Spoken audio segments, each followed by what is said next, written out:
WeCycle Riegelsberg, ja, da ist jemand, der arbeitet schon ganz lange hier und ist auch ganz stolz hier zu arbeiten, denn hier wird absolute Qualität verkauft. Ja, ja, wir haben also namhafte Fahrradhersteller im Angebot, Scott, Cube, Highbike und Bergamon, die entsprechend hochwertige Qualitätsware liefern und dementsprechend macht natürlich auch das Verkaufen und das selber Fahren auch viel Spaß. Ja, wie ist der Name? Ich bin der Mike aus dem Verkauf. Bin 51 Jahre alt, fahre seit ungefähr 30 Jahren Fahrrad, habe in der Jugend schon angefangen und deswegen ist eigentlich hier das Hobby zum Beruf geworden. Ja, ich bin auch 68 geboren, du auch? Ja, genau. Genau, die 68er, das sind ja die, ich sag mal, die jetzt das Fahrradfahren wieder neu entdecken, muss man sagen. Also alles, was so, ich sag mal, zwischen 40 und 90 ist, fährt auf einmal E-Bike, oder? Ja, der Anteil ist auf jeden Fall wesentlich größer. Also gerade im MTB-Bereich, also Mountainbike, ähnliches, ist der Anteil sehr groß geworden. Trekkingradbereich ist eher doch auch noch der etwas älteren Generation vorbehalten. Aber gerade die Generation 40, 50 fährt halt unheimlich gern auch immer noch sportiv in diesem Bereich. Und deswegen sind wir da halt auch mit den EMTBs am Start. Egal welche Preisklasse, egal von ganz günstig bis wirklich auch die exklusiven Modelle. Da sind wir halt in den Best-Agern, die halt entsprechend auch bei den Fahrrädern Wert auf Qualität legen und nicht bloß einfach dann halt nur ein E-Bike haben möchten, wo sie halt unterstützt werden. Ja, hier vorne steht, ich bin leider schon verkauft, zufälligerweise 2 Stück nebeneinander, was immer öfter passiert. Hier sieht man, hier hat man die reine Damenversion, daneben, ich sag mal, die Version wahrscheinlich für den Herrn. Das war ein Pärchen? Nein, das sind 2 getrennte Kunden jetzt in dem Fall gewesen. Zufall, aber Zufall, genau, ist auch dasselbe Modell, auch wenn es von der Farbe her vielleicht nicht ganz gut aussieht. Sind beides Trekkingräder in dem Bereich. Einmal die Lady-Variante mit dem Trapezrahmen und einmal halt ein Tiefeinsteiger, der aber auch immer mehr von, wie du halt richtig bemerkt hast, auch von Herren gefahren wird, weil es einfach das Auf- und Absteigen erleichtert. Ausstattungsmäßig Bosch-Antrieb ausgestattet, 500 Wattstunden Akku mit einer Kettenschaltung, 28 Zoll Laufräder mit hydraulischen Scheibenbremsen, wird halt immer wichtiger, da die Räder aufgrund des Gewichts natürlich auch vernünftig gebremst werden wollen. Sonst in dem Bereich mittig angebrachter Motor, Akku, erhöht auch die Fahrstabilität. Dadurch, dass Achso, das ist ein tragendes Element quasi da. Genau, richtig. Es verlagert halt den Schwerpunkt nach unten, sodass man auch zum Beispiel in steileren Abschnitten mal am Berg halt nicht zum Beispiel den Vorderradkontakt vom Boden her verliert, dadurch Schwerpunkt weit nach unten gesetzt. Es wackelt auch nicht so stark. Viele Leute fragen ja, jetzt bin ich etwas übergewichtig, das soll ja den einen oder anderen treffen, dich jetzt nicht, lieber Mike, aber ich sag mal 120 Kilo geht? Also bis 140 Kilo Gesamtgewicht, 120 Kilo wird in dem Bereich schon etwas kritisch, also 115 definitiv. Man muss halt auch immer schauen, dass es ja nicht nur das reine Fahrergewicht ist, sondern auch eventuell noch Gepäck oder ähnliches mitgeführt wird, gerade bei den Trekkingrädern. Also 110, 115 Kilo kein Problem. Für etwas höhergewichtigere Personen gibt es halt auch Heavyweight-Modelle. Die haben wir leider jetzt so hier nicht im Angebot, aber ist auch. Die kann man ordern, das ist kein Problem. Entsprechend ordern, genau. So ist es ja. Hier vorne sehen wir ein sehr stark verkauftes Modell, muss man fairerweise sagen. Das Hard9 7.0 läuft sehr stark. Ja, es ist halt eins der ersten Modelle jetzt von Highbike mit einem Yamaha-Antrieb und voll integriertem Akku. Voll integrierter Akku hat den Vorteil, dass es optisch natürlich etwas filigraner aussieht, dass sie halt einen etwas sportiveren Anblick an sich haben als bei den außenliegenden Akkus. Yamaha halt mit dem Vorteil gegenüber anderen Anbietern, dass sie halt in dem Bereich auch das Rad sportiv ohne einen erhöhten Tretwiderstand fahren können. Ach so, wenn zum Beispiel der Motor aus ist, genau, dann habe ich nicht den Motor, den ich mittreten muss. Richtig, da fährst du das Rad wie ein ganz normales Rad in dem Bereich. Einziges Hemmnis in dem Bereich halt das etwas größere Gesamtgewicht. Das bedeutet auch, wenn ich über 25 km/h mal fahren möchte, dann ich sage, ist das etwas höhere Gesamtgewicht, da sprechen wir so von 8 bis 10 Kilogramm ungefähr? Genau, musst halt ungefähr rechnen 3,5 Kilo Gewicht für den Akku, 4 bis 5 Kilo für den Motor inklusive der Verstärkungen am Rahmen. Und das Rad fährt sich halt auch über 25 km/h in dem Bereich wie ein ganz normales Fahrrad. Ja, das ist so ganz wichtig, denn es ist ja oft so, dass man, ich sag mal, an die 25er Grenze stößt. Das berichten viele E-Bike-Fahrer, die sagen, naja, das ist wie so, ich sag mal, eine Wand, wo ich dagegen fahre. Den Effekt spürt man schon. Das heißt, der Motor, wenn er auf einer starken Stufe ist, unterstützt schon ordentlich, oder? Ja, richtig. Also wie gesagt, da ist dann halt der Bereich, dass man sagt, okay, die Leistung geht auf einen Schlag direkt weg. Bei manchen Herstellern kommt dann halt das Problem, dass du praktisch wie in so ein Gummiband reintrittst, weil du halt den innenliegenden Motor bzw. halt Getriebeelemente mitbewegen musst. Und das ist halt beim Yamaha-Antrieb bei Highbike nicht der Fall. Du hast halt die Möglichkeit, dort weiter locker drüber rauszudrehen. Der Motor koppelt sich einfach aus. Kleiner Nachteil vielleicht, du merkst halt den Kupplungseffekt im nicht unterstützten Betrieb, je nach Fahrstufe etwas. Ja, das gibt es auch von Bosch. Es gibt einen Motor, der das auch hat, der mittlerweile nicht mehr diesen Widerstand hat. Der hat etwas weniger Leistung, aber ist optimal zum Beispiel für die Tiefeinsteiger. Richtig, das sind wir bei in der Active Line-Reihe in diesem Bereich. Wenn du mal kurz zeigst, den Motor. Genau, das wären wir jetzt halt bei einem Modell, jetzt zum Beispiel Bergamon E-Horizon 6. Genau, wir ziehen es mal raus, da können wir es mal schauen. Genau. Das ist auch ein Motor. Bosch war auch immer so, man hat ihn mitbewegt, die Motortechnik. Das ist jetzt bei bestimmten Motorentypen nicht mehr so. Und da ist er. Ich komme mal kurz auf die andere Seite, da sieht man es. Hier vorne steht es E-Powered bei Bosch, so ganz, ganz klein. Ich zeige es mal gerade, bis es scharf ist. Und ich komme auf deine Seite. Ganz gut zu erkennen ist es halt vorne am großen Kettenblatt.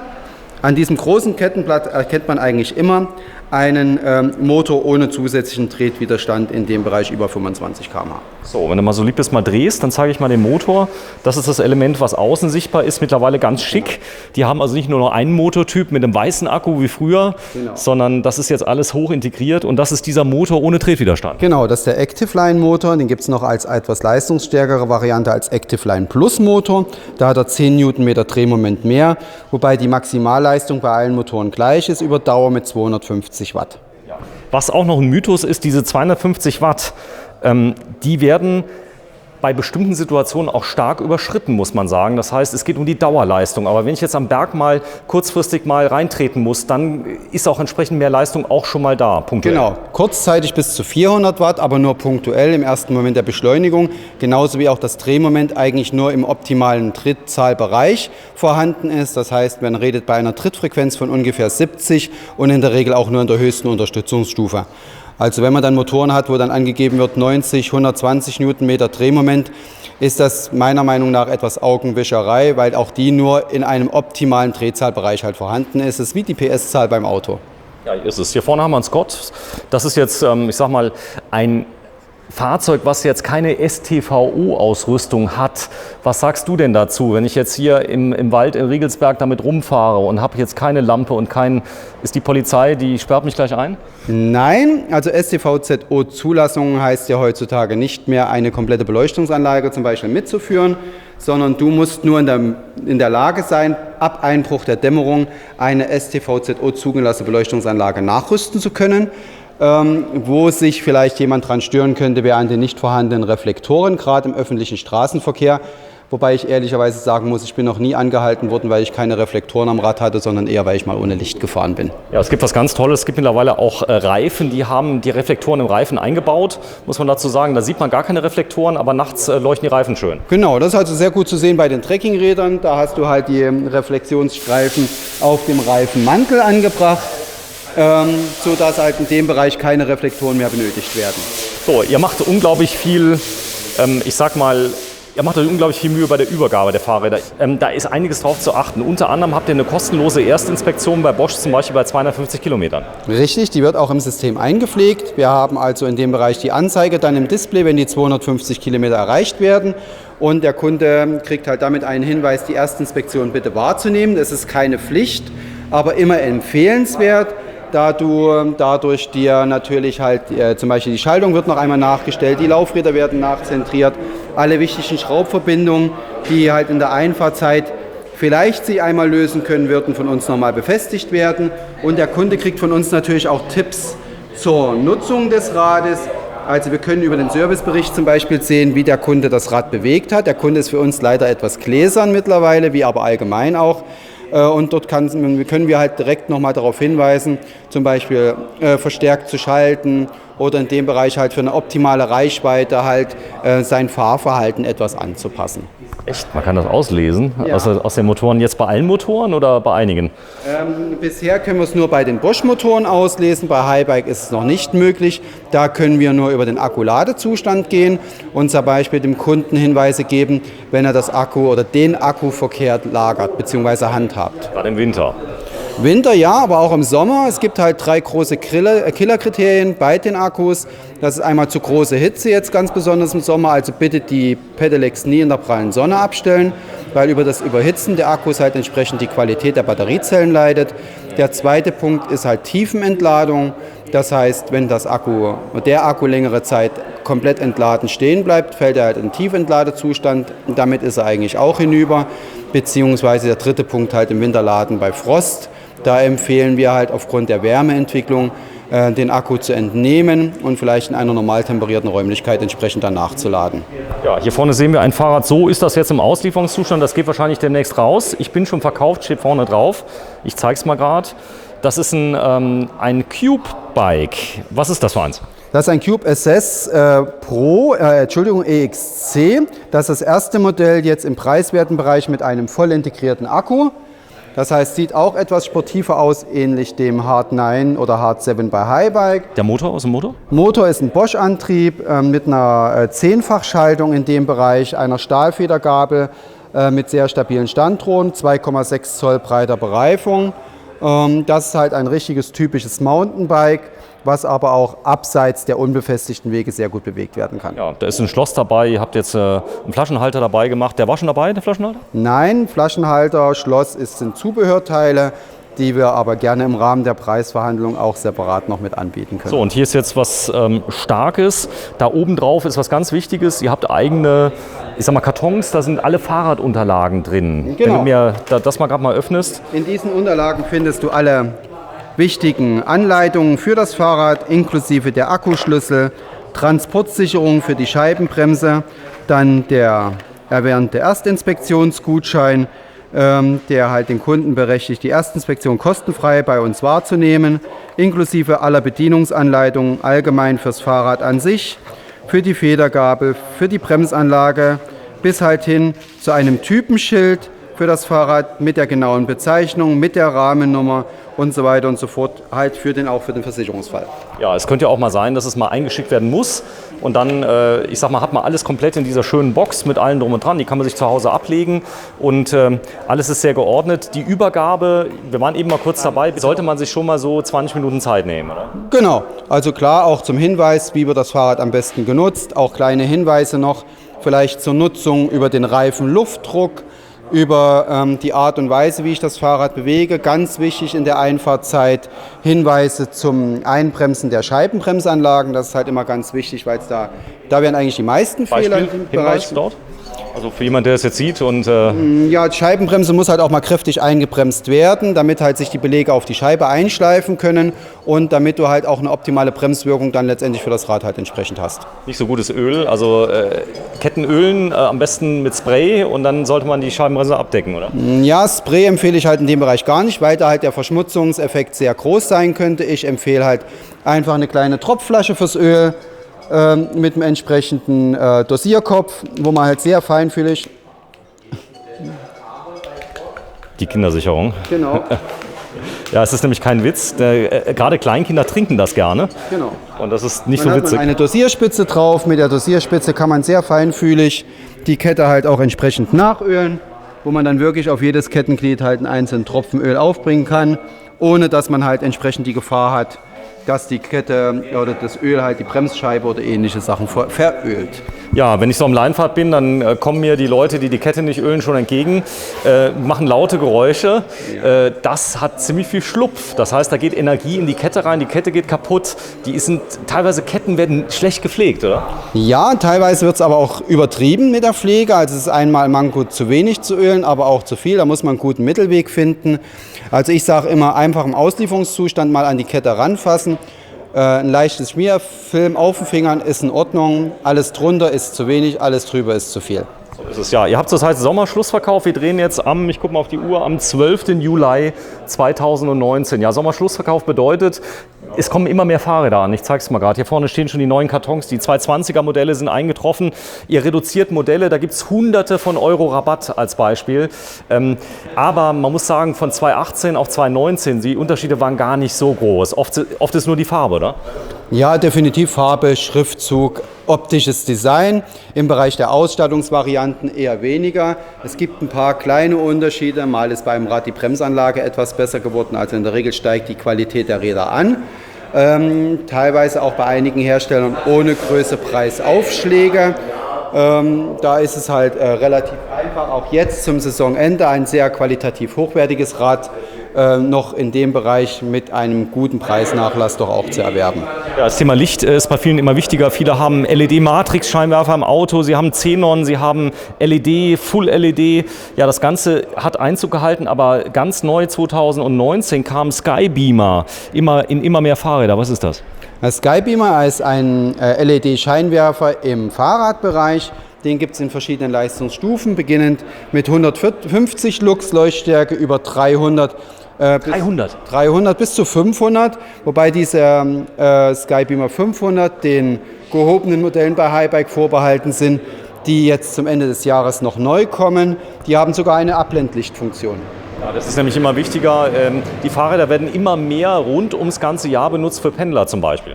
Richtig, deswegen haben wir auch sehr gute Modelle, die halt auch für Pendler extrem gut geeignet sind, mit massiven Stahlschutzblechen, mit Gepäckträgerfunktion, mit integrierter Beleuchtungsanlage bis hin zu einem hochfunktionalen informativen Display, wo der Kunde halt auch entsprechend seine Leistungsdaten abrufen kann, beziehungsweise halt auch zum Beispiel die kilometergenaue Restreichweite angezeigt bekommt. Last but not least, du machst mir einen riesen Gefallen, ja? Wenn du mal gerade das Scott-Fahrrad aus dem Fenster mal kurz rausnimmst für mich, ausnahmsweise mal, denn das möchte ich noch mal zeigen zum Abschluss. Das ist ein Fahrrad, das erfüllt nämlich sowohl die Wünsche, wenn ich mal so ein bisschen Trekking fahren möchte, als auch STVO-konformes Fahren ermöglicht, mit Lichtanlage, mit allem drum und dran. Ihr habt es extra am Fenster platziert. Das Fahrrad ist wirklich der absolute Hammer. Und es kommt mal ganz kurz raus, denn hier können wir nämlich richtig mal zeigen, es ist ein schwarzes, ganz sportliches Design. Das heißt, diese, ich sag mal, Trekking-Fahrräder, die müssen nicht immer zwingend aussehen wie so ein Oma-Modell, sondern das kann auch unglaublich sportlich aussehen. Richtig, das ist ein Scott Axis E-Ride. Scott hat dieses Jahr bei seinen Modellen Wert gelegt auf eine sehr bequeme Sitzposition. Das ist die sogenannte E-Ride-Geometrie. Das ist wirklich so ein ideales Pendlerrad, aber ein Rad auch geeignet für die große Trekking-Tour. Kleine Bestandteile am Rand, Bosch Performance CX Motor, 75 Newtonmeter Drehmoment, also extrem leistungsstark. Eine SRAM 11-fachschaltung in dem Bereich mit einem extrem großen Antriebsritzel, Kettenritzel im hinteren Bereich, wo du also auch einen kleinen Gang fahren kannst für steile Anstiege. Gepäckträgersystem bis 25 Kilo belastbar. Das ist sogar ein Systemgepäckträger, muss man sagen. Man kann also einfach dort Dinge einfach draufstecken. Richtig, dass du hast also Ragtime-Gepäckträgersystem. Da werden Taschen nur über 4 Ösen entsprechend einfach auf den Gepäckträger aufgesteckt und sind damit schon gesichert. Da ist ein ganz tolles Display dabei. Es ist sehr klein, ganz minimal, aber richtig, richtig genial, oder? Genau, das ist das Bosch Kiox Display, dieses Jahr ganz neu gekommen. Da ist es, Kiox. Genau, ist ein Vierfarb-Display, das heißt, du kriegst sogar deine Fahrstufen in unterschiedlichen Farben abgebildet. Von Eco über Tour, Sport bis hin halt zum Turbo-Modus. Dann hast du die Wahlmöglichkeiten, das Display auch noch in der Anzeige zu verändern. Du kriegst die Batterieladezustand inklusive Uhrzeit angezeigt. Du hast sogar die Möglichkeit, dir deine eigene Herzfrequenz anzeigen zu lassen über einen kompatiblen Brustgurt. Echt? Ja, genau. Damit du halt auch gerade für viele Leute, die vielleicht ein gesundheitliches Problem haben und vielleicht ihren Pulswert nicht überschreiten dürfen, ist das ein ganz wichtiger Faktor mittlerweile, um halt in dem Bereich dann auch entsprechend leichter zu schalten oder auch eine höhere Unterstützungsstufe in dem Moment zu fahren. Ja, ein toller Reifen, auch der Schwalbe G1. Da muss man sagen, das ist jetzt die eierlegende Wollmilchsau. Da kann man wirklich auf der Straße fahren, man kann ins Gelände rein, man kann auch mal im Wald fahren. Da geht einiges, oder? Richtig. Der ist also wirklich auch in dem Bereich, kommt der eigentlich aus dem MTB-Bereich, ist aber nicht so grob profiliert wie ein normaler MTB-Reifen, bietet aber auch unter feuchten Bedingungen entsprechend genug Traktion auf dem Boden und rollt aber auch entsprechend leicht. Ja, tolles Fahrrad. Wie liegt das ungefähr vom Preis? Pi mal Daumen? Jetzt aktuell bei 3.499 €. Ja, vielen, vielen Dank. Mike, wie ist der Nachname? Lex. Mike Lex von Recycle in Riegelsberg. Ja, ich danke dir herzlich. Ja, und immer mehr Leute kommen ja aufgrund der Videos, muss man fairerweise sagen, die kommen hier rein. Du bist kein Schauspieler, du arbeitest hier wirklich. Ja, genau. So ist es. Öffnungszeiten, klär mich auf. Öffnungszeiten montags bis freitags von 9 bis 18 Uhr, auch durchgehend ohne Mittagspause, samstags von 9 bis 13 Uhr. Ja, es kann sein, dass du mal nicht da bist, oder? In der Saison eher weniger, da bin ich doch fast immer da, Ja. aber im Winter habe ich auch mal einen freien Tag unter der Woche. Okay, das heißt, wenn man dich antreffen möchte, man kann auch vorher anrufen, kann einen Termin vereinbaren, also gerade wenn man mal eine Probefahrt machen möchte, dass man vielleicht sich einen Zeitpunkt nimmt, wo hier nicht gerade die Hölle los ist. Samstags vormittags vielleicht nicht so die mega gute Idee, oder? Ja, freitags nachmittags, samstags vormittags ist eigentlich bei uns der meiste Andrang. In dem Bereich gerne einen Termin vorneweg vereinbaren. Auch falls wir ein Modell vielleicht in der gewünschten Größe gerade nicht aufgebaut haben, um das halt entsprechend noch vorbereiten zu können. Viele Kunden kommen ja, haben unser Internetshop besucht, haben gesehen, wir bieten diese und diese Modelle an.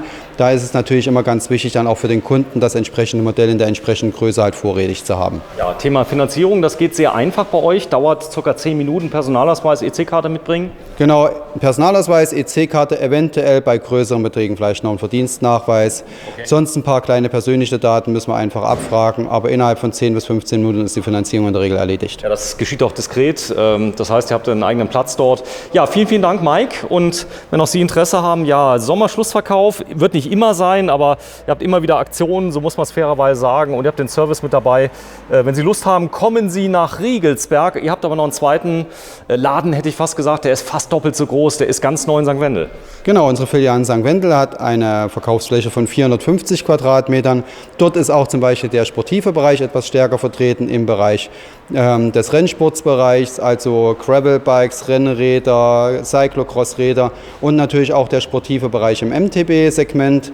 Das heißt super leichte Mountainbike-Hardtails, die auch mal bei einem Rennen ganz bequem an der Startlinie stehen können, bis hin halt zu Rädern, die auch für den Alpencross bzw. halt für Enduro und Bikeparks geeignet sind. Ja, wenn ich aber jetzt ein Video aus St. Wendel sehe, alle Räder könnt ihr auch hier rüberbringen, hier Probefahren mit allen drum und dran. Vielen Dank, Mike. Tschüss. Keine Ursache. Tschüss.